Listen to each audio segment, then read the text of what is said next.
Sí, licenciada, buenas Buenas tardes. tardes, licenciado. Bien, gracias. ¿Y usted? Buenas tardes, licenciado. Buenas tardes, licenciado. Pues bien, chicos, ahí miren, vamos a iniciar con la última clase de esta semana y previa a la Semana Santa. Vamos a continuar exactamente donde nos quedamos. Vamos a tratar de aprovechar un poco este tiempo. En la última clase recuerdo que vimos cuáles eran las formas de iniciar el proceso. Y hablamos, creo que abundantemente, sobre el memorial de interposición de demanda. Cualquier tipo de demanda. Vamos a hablar ahora de la suspensión e interrupción. Vamos a ir leyendo y vamos a ir dando alguna explicación para avanzar. ¿Quién me puede leer a partir del numeral 2, por favor? ¿Usted, licenciado? Suspensión. Se puede interrumpir un proceso a través de una excepción dilatoria o previa, cuyo fin es proceso falta de presupuestos procesales. La interrupción se da también porque deben resolverse antes de seguir con el trámite. Fíjense que lo que sucede es que esta suspensión no es tan así como se escucha. En verdad, un proceso no se puede suspender por tiempo indefinido, de una vez lo digo. En la práctica, lo que se ha sucedido es interrumpen, se paran momentáneamente, ¿ya? De una situación, por ejemplo, ¿se acuerdan que ya vimos los incidentes? Una cuestión central son las excepciones, especialmente la excepción de incompetencia. Que si recuerdan ustedes que leímos que esta se tramita por incidente y no se puede proseguir con el trámite del proceso hasta no se haya resuelto lo respectivo a la excepción de competencia. Aquí hay una interrupción del proceso. A eso se refiere esto. Pueden haber pequeñas interrupciones, pero no es que se vaya a suspender de una vez, ¿ya? Vamos a ver entonces que a continuación queda la forma de terminación normal de un proceso. Y eso es mediante la sentencia, ¿ya? Por eso dice la tercera, terminación normal del proceso. La terminación de un proceso se da de forma normal con la sentencia que emite el órgano jurisdiccional y que pone fin al proceso. Entendemos entonces que son dos formas diferentes. ¿Hay otras formas de determinar el proceso? Sí, y las que veremos a continuación. Y estas son las que llaman un poco más la atención en este punto. Porque lo que sucede es que acuérdense que estamos hablando de un litigio, de un problema suscitado entre dos partes, dos personas, que pueden tomar diferentes posturas ante la misma, o ante ya iniciada el proceso civil, presentada la demanda, se pueden tomar posturas. A eso se refiere el numeral 4. ¿Quién me lo puede leer, por favor? Terminación anormal. Terminación anormal.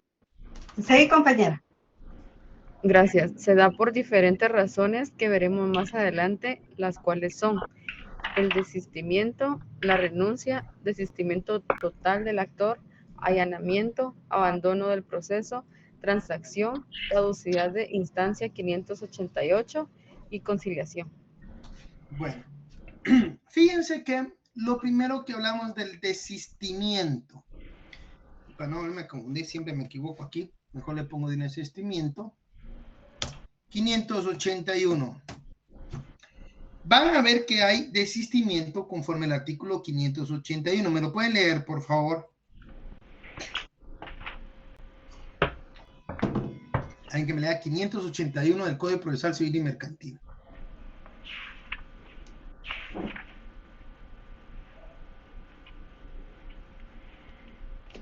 Formas de desistimiento. El desistimiento puede ser total o parcial. El desistimiento total es del proceso o de un recurso que afecte la esencia del asunto y el parcial solamente de un recurso, incidente o excepción sobre puntos que no dan fin al proceso y sobre una prueba propuesta. Toda solicitud de desistimiento debe formularse especificando concretamente su contenido. El desistimiento puede hacerse cualquiera que sea el estado del proceso. Ahora, ¿qué es desistir? Desistir significa, como la misma palabra lo dice, es el deseo de no continuar, ¿ya? yo ya no continúo, desisto de la acción iniciada. Yo presento una demanda contra Rodolfo, sea por lo que yo quiera, después le digo, señor juez, yo ya no continúo, desisto de mi pretensión. Ese desistimiento puede ser total o parcial, es lo que se está refiriendo. ¿Y cuál es el efecto del desistimiento? Bueno, automáticamente, si usted desiste, no continúa el proceso, se termina el proceso. No sería viable que continuara la discusión del tema si la parte actora no va a desear continuar. Sí, compañero. Evelyn. Buenas noches, licenciado. Disculpe una consulta. ¿Qué fue lo que dijo que era el desistimiento, perdone? Es el deseo de una de las partes de no continuar. Desistir es, no voy a usar la palabra renunciar. Fíjense que no uso la palabra renunciar. ¿Por qué? Porque resulta que la renuncia, ¿verdad?, es otra forma de terminar el proceso en el derecho procesal civil, ¿ya? Entonces, si yo no continúo, si yo abdico, si yo ya definitivamente no renuncio, sino dejo de proseguir con el trámite, lo normal es que siendo yo quien lo inició, no se pueda continuar, que se termine el proceso. Por eso el desistimiento es la no continuación de parte de la persona, del sujeto activo, es decir, el demandante, en cuanto a la acción inicial. Es decir, yo ya no continúo con mi acción. Ya no continúo pidiendo la misma pretensión. ¿Ok? No sé si me quedó claro ahí. Sí, licenciado, muchas gracias. Okay. Este es el desistimiento. Luego tenemos la renuncia. ¿Recuerdan que les dije que había renuncia? Renunciar también es prácticamente lo mismo. Renunciar es decir, yo ya no quiero seguir. Vean que usamos dos términos. El desistimiento, términos generales, lo hace la parte actora. Quien, por ejemplo, presentó la acción, puede desistir. Quien presentó un recurso, puede desistir. Y la renuncia, prácticamente en los mismos términos, ¿ya? Fíjense que la renuncia tiene su fundamento legal en el artículo 19 de la LOJ. Lo pongo ahí. Alguien que sea tan fino de leerme el artículo 19 de la ley del organismo judicial.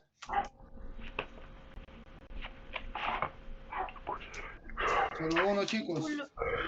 Gracias. Artículo 19. Renuncia de derechos.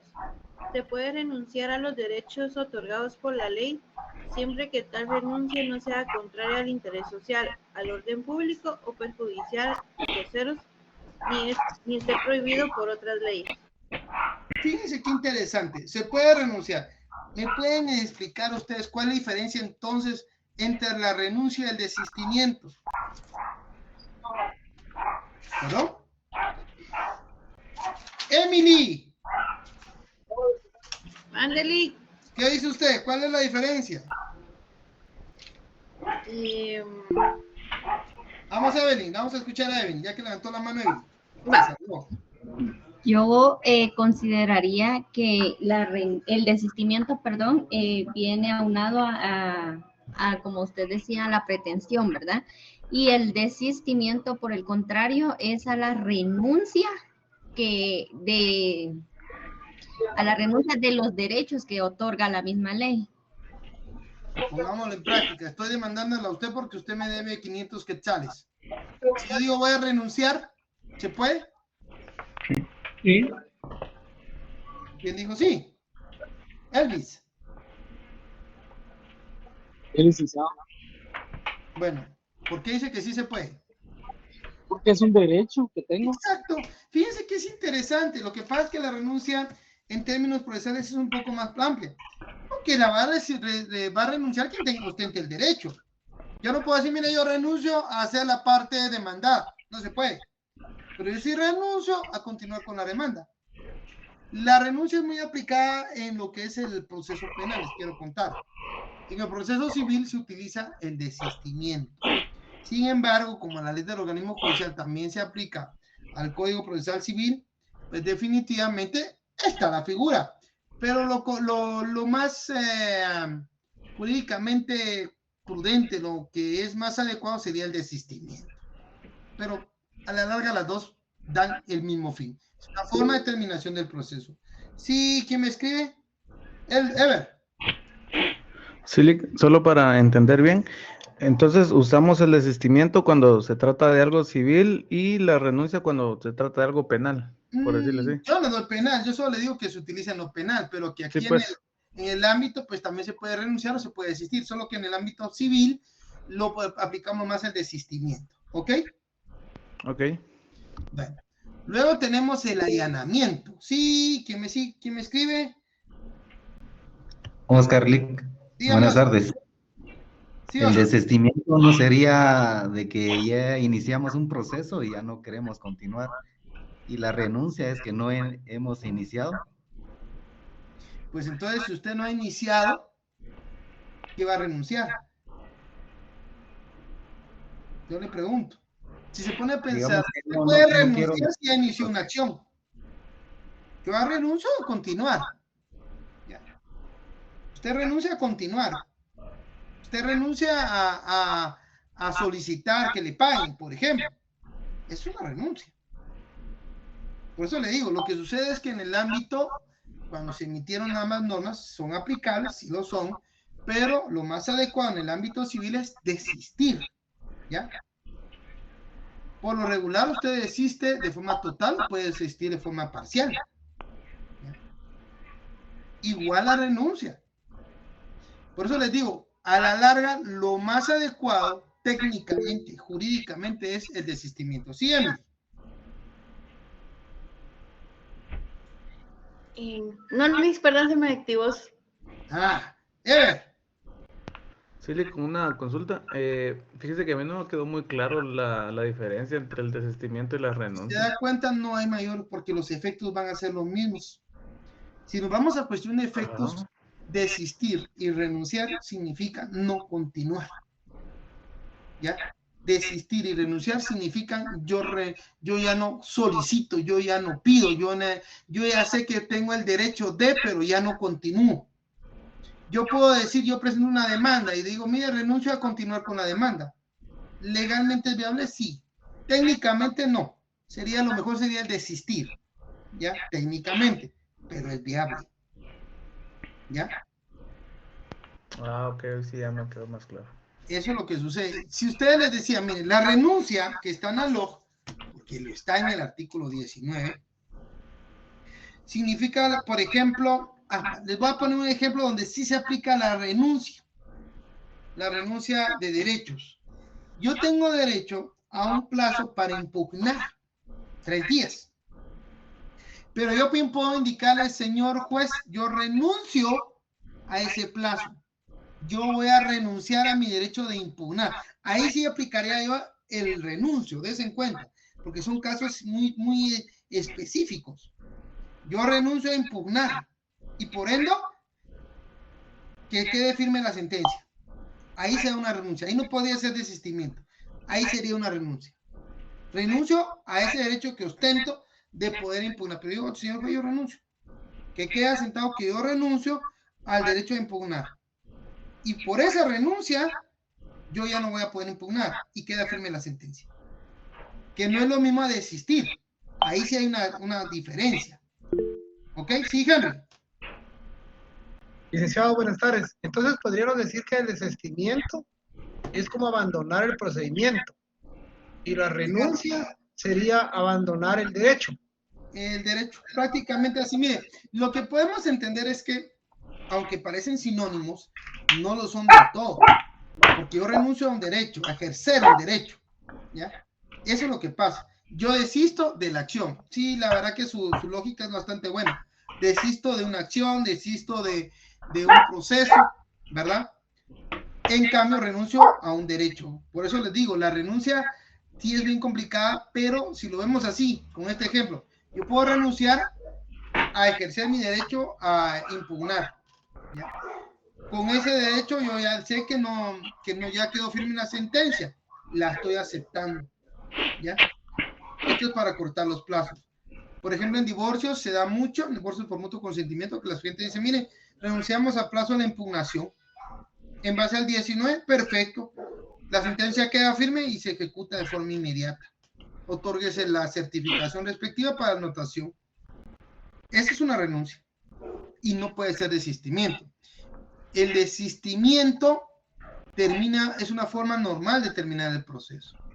La renuncia, si se dan cuenta, también va a terminar el proceso, pero porque no abarca ya o no ejercita ciertos derechos. En un momento dado yo también puedo decir, señor, yo renuncio a continuar con el presente trámite incidental. Sería desistimiento, pero también se vale. Son contados los casos en que vamos a ver esa diferencia tan clara entre renuncia y desistimiento. No sé si logré aclarar un poco el panorama. Mejor pregúntenme porque así vamos bien. Ok. Sí, Evelyn. Licenciado, y ahí ambas, cualquiera de las dos partes puede desistir o renunciar, o únicamente la parte actora. La que tiene el derecho.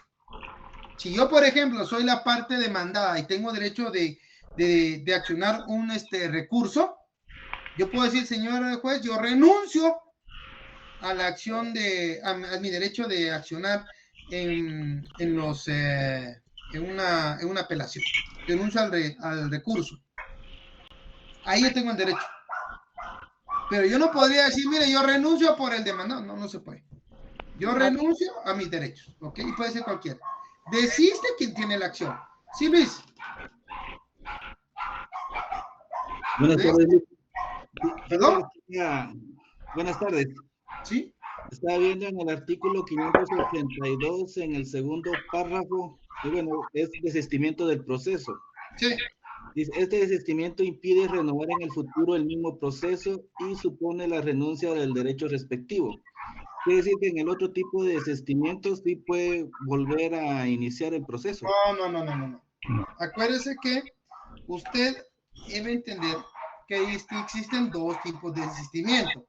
Desistimiento total y desistimiento parcial. Siempre son del proceso. ¿Ya? Siempre son del proceso o de la acción. Por darle un ejemplo, usted dice, voy a desistir del recurso que interpuse.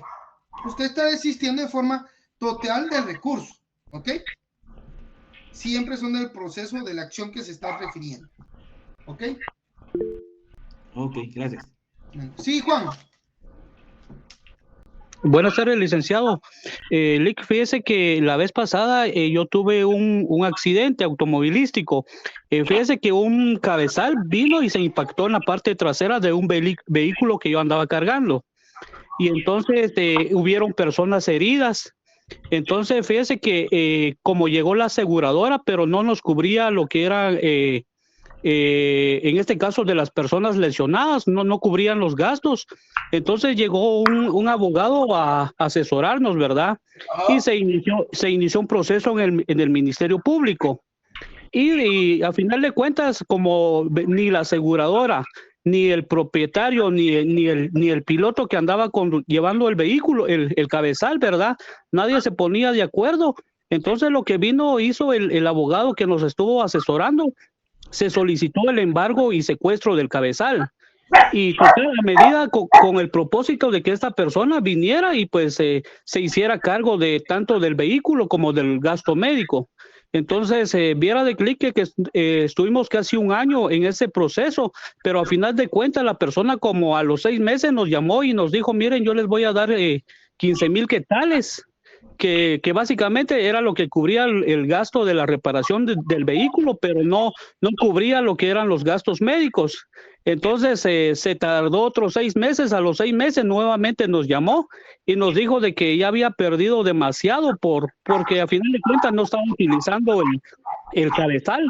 Y entonces nos pagó lo que nosotros estábamos solicitando, pero nos dijo de que sí quería que nos presentáramos en el Ministerio Público a presentar el desistimiento, ¿verdad? No era desistimiento, ahí era renuncia, porque es el ámbito penal. Como le digo, desistimiento en el Código Procesal Penal no existe.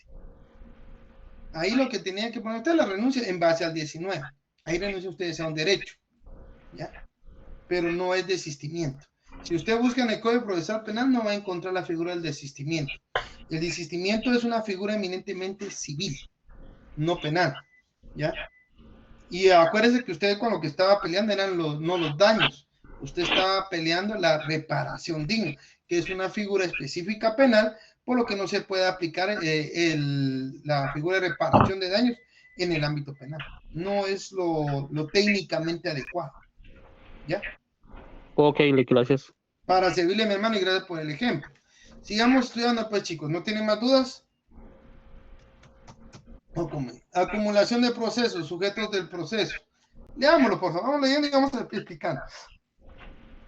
¿Quién me lo lee? Ya no mencionó el allanamiento. Ah, y el allanamiento, tiene usted razón. Aquí está el allanamiento, abandono del proceso, transacción, caducidad de instancia, conciliación. Bueno, fíjense que el allanamiento lo van a encontrar ustedes específicamente en el artículo 115 del Código Civil. Ahí está el fundamento legal. Si alguien lo lee, se lo voy a agradecer.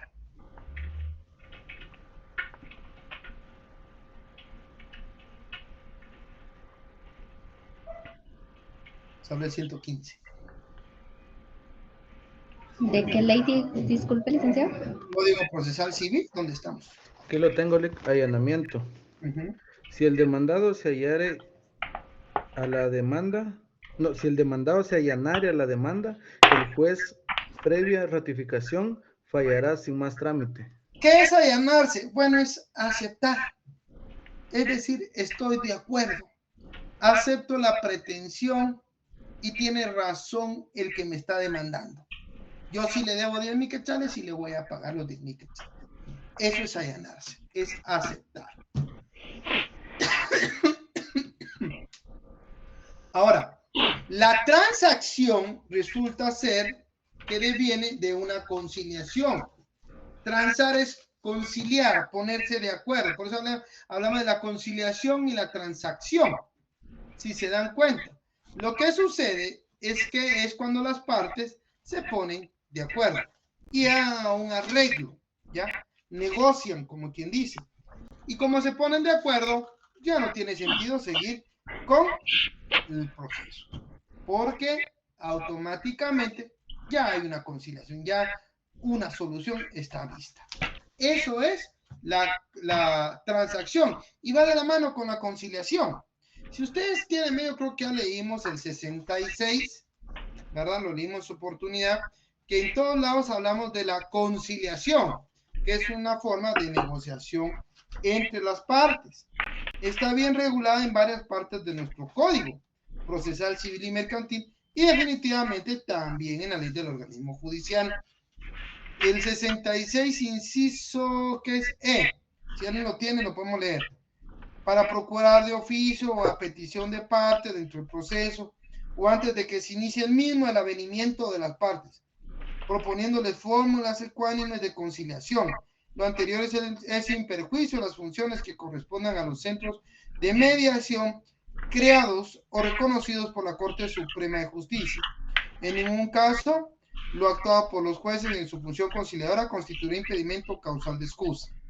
En todo caso, el acta de conciliación levantada ante el juez constituirá título ejecutivo para las partes signatarias, en lo que a cada quien le corresponda.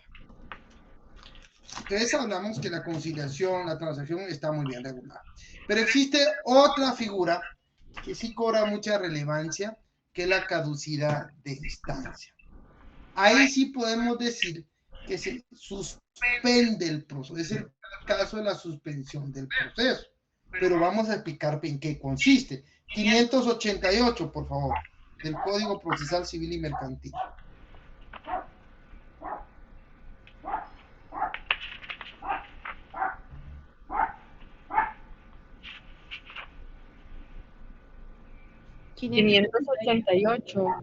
Gracias, Emi. La escucho. Artículo 588, principio de la caducidad. Caduca la primera instancia por el transcurso de 6 meses sin continuarla. La segunda caduca por el transcurso de 3 meses. Estos plazos son continuos y en ellos se incluyen los días inhábiles. Bueno, la caducidad de instancia conlleva, ¿verdad?, un estancamiento del proceso, ¿ya? El proceso se queda parado. Pero veamos qué es lo que pasa. Esto es cuando procede porque una de las partes debe pedir algo en base al principio de oficiosidad, ¿ya? Que establece que las partes son las que piden. Hay ciertas excepciones a este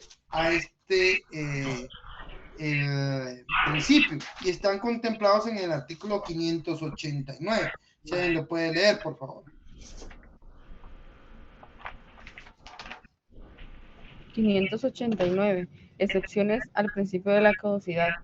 No procede la caducidad de la instancia en los siguientes casos. 1. Cuando el proceso se encuentre en estado de resolver sin que sea necesaria gestión de las partes. 2. En el proceso arbitral. 3. En los procesos de ejecución singular que se paralicen por ausencia o insuficiencia de bienes embargables al deudor o porque el ejecutante esté recibiendo pagos parciales por convenio judicial o extrajudicial. 4. En los procesos de ejecución singular que se basan en una garantía real. 5. En los procesos para ejecutar una sentencia firme. 6. En los procesos de ejecución colectiva. Y 7. En los procesos especiales a que se refiere el libro cuarto de este código. La caducidad de la instancia impide la continuación de la recompensa si la hubiere. El actor no puede pedir la caducidad de la primera instancia únicamente en relación a la reconvención. Bueno, ¿qué sucede? La caducidad de instancia conlleva que hay una acción que debe de venir de las partes, puede ser principalmente la parte actora, ¿verdad? Pero esta nunca lo ejecuta. ¿Ya? Por ejemplo, hay previos, y se quedó ahí. Hay un previo que tenía que contestar. Un previo es una resolución que emite un órgano jurisdiccional donde se le pone un requisito que debe ser cumplido por la parte para poder continuar o poder ser admitida su demanda o continuar con la acción respectiva. Pero la parte nunca lo evacúa, no solicita nada y se queda estancado ahí. Esto no fue porque el juez quisiera, es porque la parte no acciona. Y como la parte no acciona, a raíz de eso se queda parado el proceso.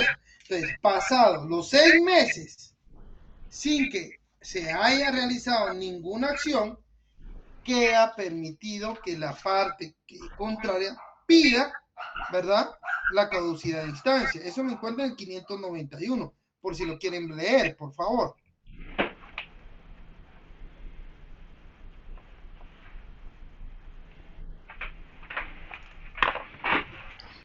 Artículo 591, trámite. La petición de caducidad se tramitará en forma de incidente y dentro de la dilación probatoria. Podrá rendirse la que corresponda al legítimo impedimento de la parte que no promovió.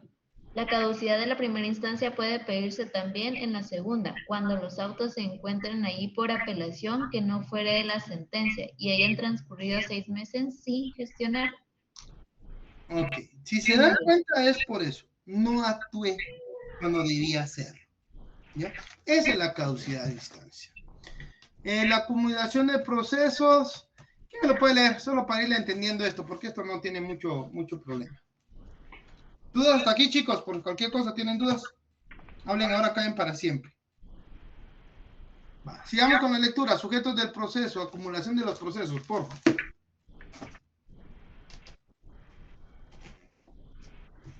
Sujetos del proceso. Ajá. Tenemos al órgano jurisdiccional, que es obligado a dictar las resoluciones para la solución del conflicto sometido a su conocimiento. Desarrolla su función como sujeto imparcial sobre las partes y sus resoluciones definitivas contienen autoridad de cosa juzgada. Artículo 203, Constitución Política. Ahí encontramos básicamente. Sigamos leyendo, por favor. Las partes, integrado por los sujetos interesados en el litigio, tanto el activo y el pasivo. Terceros, el objeto se determina en cuanto a la pretensión del demandante y por la resistencia del demandado. La actividad, que es el conjunto de actos que suceden en el tiempo que corresponde a las partes y al órgano jurisdiccional. Sigamos leyendo. porque esto es pan comido para ustedes lo tienen que saber. Veamos pues, solo para entender, la capacidad procesal ya lo vimos, la representación procesal lo vimos, la sustitución procesal es cuando una persona en nombre propio, sin que exista representación, puede hacer valer en juicio derechos subjetivos que afirma que son de otra persona. Esto es como, por ejemplo, existe una sustitución cuando yo tengo a mi favor el cobro de una deuda. Juan me debe 10,000 quetzales. Pero yo le otorgo o le digo a Felipe, mira, te cedo este derecho porque pues yo no lo voy a ejercer o porque yo también te digo a vos y él lo ejercita. Esa es la sustitución procesal. Pero hablemos de los sujetos del proceso, por favor, las partes. Vamos leyendo para ir avanzando, por favor. Los sujetos del proceso. Las partes. Por una parte tenemos a la persona que interpone la pretensión ante el órgano jurisdiccional demandante o actor, mientras que por la otra tenemos a la persona frente a la que se interpone denominada demandado. Sigamos. Ok. Capacidad para ser parte. Es la aptitud para ser titular de los derechos, cargas, deberes y obligaciones que se derivan de la realidad jurídica que es el proceso. Capacidad procesal. Tienen capacidad procesal para litigar las personas que tengan el libre ejercicio de sus derechos en el artículo 44 de la Constitución Penal, Procesal, Civil y Mercantil. Alude a la aptitud para realizar válidamente los actos procesales. Los mayores de edad, los que no se encuentren en estado de interdicción. Ya vamos conjugando lo que es el Código Civil con el Procesal Civil y Mercantil. ¿Quiénes tienen la libre ejercicio de sus derechos? Los que están mayores de edad, conforme a la ley en Guatemala. Los que no tienen ningún impedimento, ¿ya? Los que no son alcohólicos constitucionarios, etcétera, etcétera, etcétera. ¿Ok? Representante legal y necesaria, por favor. Si tienen alguna duda, me preguntan. Continuemos, compañera. Okay. El artículo 44, primer párrafo, se refiere al supuesto de la falta de capacidad de las personas físicas, regulando su representación. Luego a la que se llama representación de las personas jurídicas y por fin a toda una serie de entidades que carecen de personalidad jurídica. Se están así determinando varias clases de representación. Representación legal de menores e incapaces, según el artículo 44, segundo párrafo. Las personas que no tengan libre ejercicio de sus derechos, es decir, los menores de edad, los declarados en estado de interdicción, han de actuar en juicio representadas, asistidas o autorizadas conforme las normas que regulan su capacidad y de esta manera se está efectuando otra vez toda una serie de revisiones. Veamos aquí con los tipos de representación necesaria de las personas jurídicas, por favor. Ok. Las personas jurídicas litigarán por medio de sus representantes conforme a la ley, sus estatutos o la escritura legal. Las uniones, asociaciones o comités, cuando no tengan personalidad jurídica, pueden ser demandadas por medio de sus presidentes, directores o personas que públicamente actúen a nombre de ellos. El Estado actuará por medio de la PGN, justificación de la personería.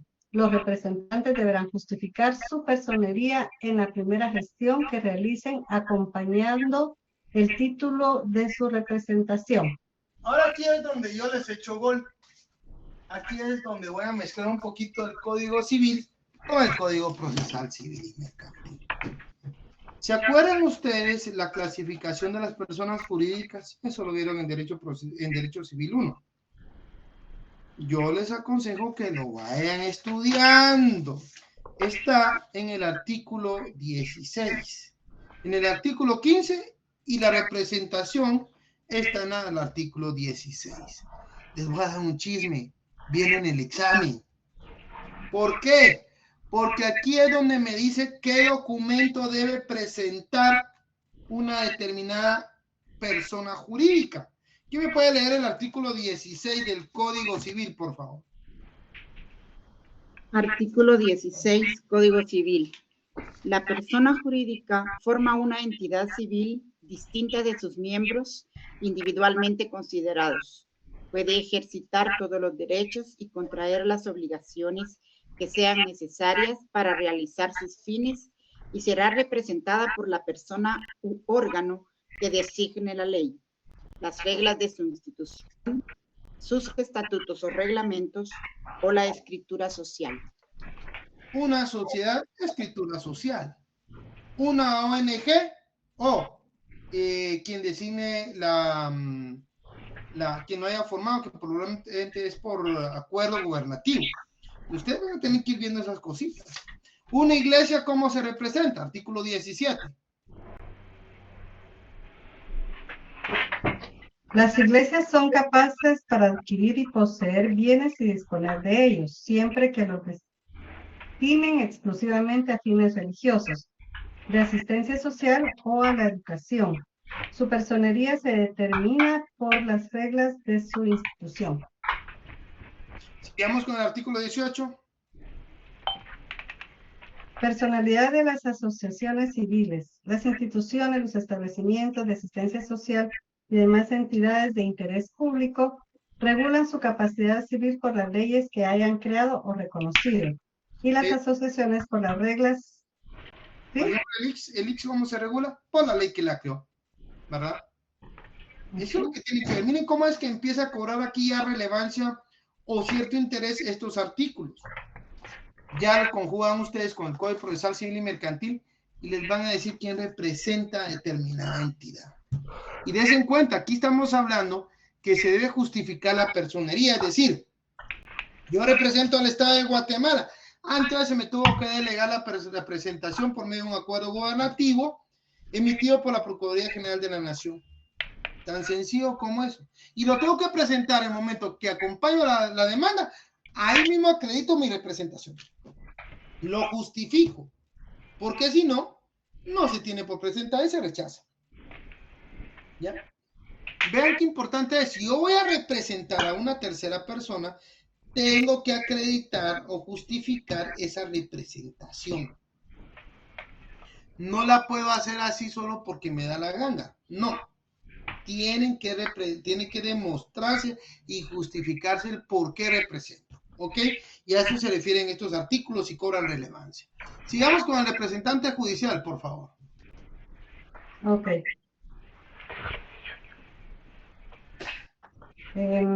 Dice, la personalidad jurídica de las asociaciones civiles es efecto del acto de su inscripción en el registro del municipio donde se constituyan. El acto de su inscripción no convalida las disposiciones de sus estatutos, que adolezcan de nulidad o que sean anulables. La acción correspondiente podrá ejercitarse por quien tenga interés en el asunto o por la Procuraduría General de la Nación. Esa es la El organismo Léame este artículo 743, por favor. 7.4.3. Les dejé de tarea leer los otros, pero leamos esto para ir avanzando. Representante judicial. Emily, ¿lo mira? Sí. Hágame favor. El representante judicial. Uh-huh. Cuando falten las personas a quien corresponda la representación o la asistencia y existan razones de urgencia para nombrarse un representante judicial que asista al incapaz, a la persona jurídica o a la unión o asociación o comité no reconocidos hasta que concurra aquel a quien corresponda la representación o la asistencia. ¿Qué es esto? Fíjense que lo que sucede, que vamos a poner un ejemplo claro. El ausente. ¿Cuál es el fin de la declaratoria de ausente? ¿Quién me lo puede decir? Licenciada, tal vez es cuando alguien representa, bueno, la redundancia, a alguien y pues no se encuentra o en el país o no puede... Exactamente. Léame el artículo 45 del Código Civil. Vean qué importante. Aquí es donde empezamos a ver, por favor. 45 del Código Civil. Sí. Artículo 45. Si el ausente hubiere dejado apoderado sin facultades suficientes para la defensa en juicio, el cargo del defensor judicial recaerá... Perdón, 44, perdónenme. Artículo 44. La declaratoria anterior tendrá como único objeto nombrar defensor judicial al ausente para los casos en que deba responder a una demanda o hacer valer algún derecho en juicio. En pocas palabras, este representante judicial es el que va a ser como de abogado representante del que no se encuentra. Otro ejemplo es el representante de la mortual. Cuando alguien muere y se le quiere demandar al muerto por X o Y razón por sus bienes. Entonces se nombra un representante de la mortual. Él representará los intereses de la persona que falleció, ¿ya? Y posiblemente defenderá los intereses también de los que están en vida. Pero aquí encontramos que es porque no se encuentra. Entonces la ley le nombra un representante judicial, que es diferente al mandatario judicial. Esto es entre particulares, o bien a veces se nombra de parte de alguna institución o una persona jurídica que lega esa representación a una determinada persona, un mandatario. Le damos el 7.5, por favor. Si tienen preguntas, me las hacen. ¿Quién me lo lee? El mandatario judicial. Gracias. La posibilidad de gestionar personalmente no impide que pueda conferirse una representación que podemos llamar para el juicio o proceso y aparecen así los mandatarios judiciales. Artículo 118 de la LOG. Las personas físicas hábiles para gestionar ante los tribunales y hay que entre sus representantes legales que por cualquier razón no quieran o no puedan hacerlo personalmente y las personas jurídicas que no quieran concurrir por medio de sus presidentes, gerentes o directores pueden comparecer por medio de sus mandatarios judiciales o a cualquier acto, siempre que tenga conocimiento de los hechos objeto del proceso. Esta posibilidad se convierte en necesidad para las sociedades constituidas en el extranjero. Obligaciones del mandatario. Artículo 45 del Código Procesal Civil y Mercantil y 191 de la Ley del Organismo Judicial. ¿Quiénes pueden ser mandatarios? Artículo 192, 193, revocación, 194, todos de la Ley del Organismo Judicial. Fíjense que es increíble, pero les voy a decir un secretito. Lo del mandato no va a creer que solamente ahí.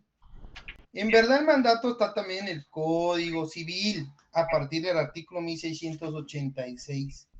Establece todo lo relativo a los mandatarios.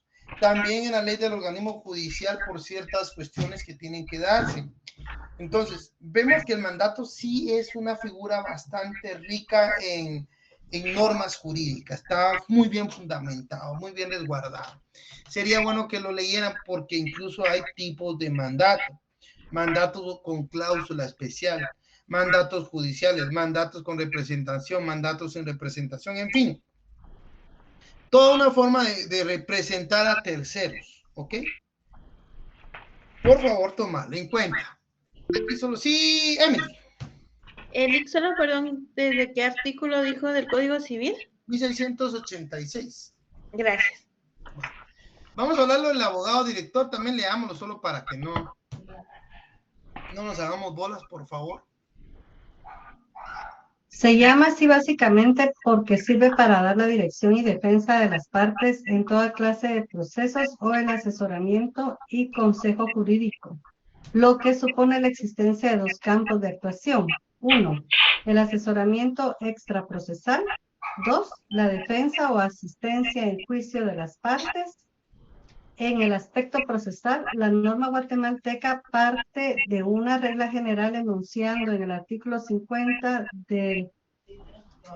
del Código Procesal Civil y Mercantil y el 197 de la Ley del Organismo Judicial, que establece que las partes han de comparecer en el proceso asistidas por abogado colegiado activo, de modo que los escritos, demandas, peticiones y memoriales que se presenten ante los tribunales y que no lleven la firma y el sello de un abogado colegiado serán rechazados de plano o no se les dará curso. Habiendo excepciones, no es necesaria la intervención del abogado en los asuntos de ínfima cuantía.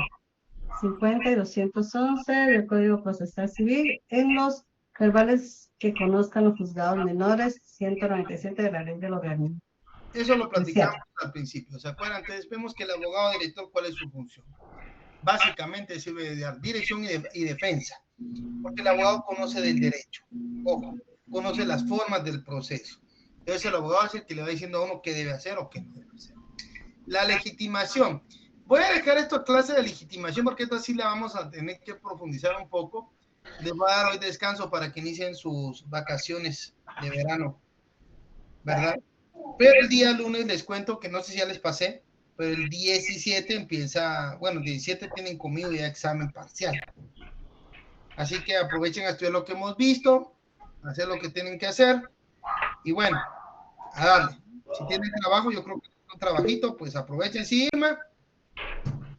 Licenciado, buenas tardes. Disculpe, fíjese que con una consulta, con la nota de las personas que nos hicimos extemporáneo. Ah, me lo tiene que pasar Mauricio. Escríbanle a Mauricio, presionenlo con todo para que me pase las notas y así las subo, ¿ok? Ah, muy bien, muchas gracias, licenciado. Señores, no hay más dudas, yo los dejo por hoy acá. Ha sido un gusto saludarlos y nos miramos después de Semana Santa. Sí, Rona. Muchas gracias, licenciado. Feliz noche. Buen descanso. Rona, creo que me quiere hablar. Rona, ¿qué desea hablar? Sí, solo una pregunta, yo que entré un poquito tarde porque acabo de salir de trabajar. Solo mi consulta es lo que vimos hasta ahorita, recientemente, ahorita la legitimación por sustitución, hasta aquí entra el parcial. No, todavía falta todo lo que veamos después de Semana Santa.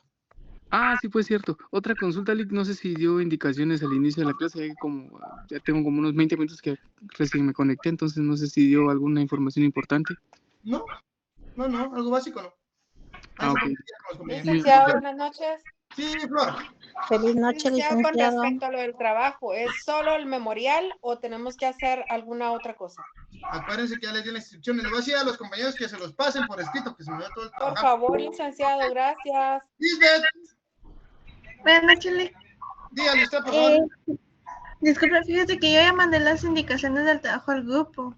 Ahí está en el grupo, compañera. Pero se los voy a volver a enviar en documento Word para que no se las pierdan. Mejor. Gracias, Lisbeth, por eso no la cambio. Gracias.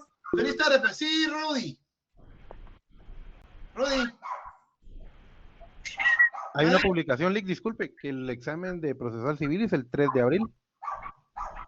Pues a mí no me pasaron eso. Ah, bueno, en el grupo del semestre, pues ya está publicada la fecha de los exámenes.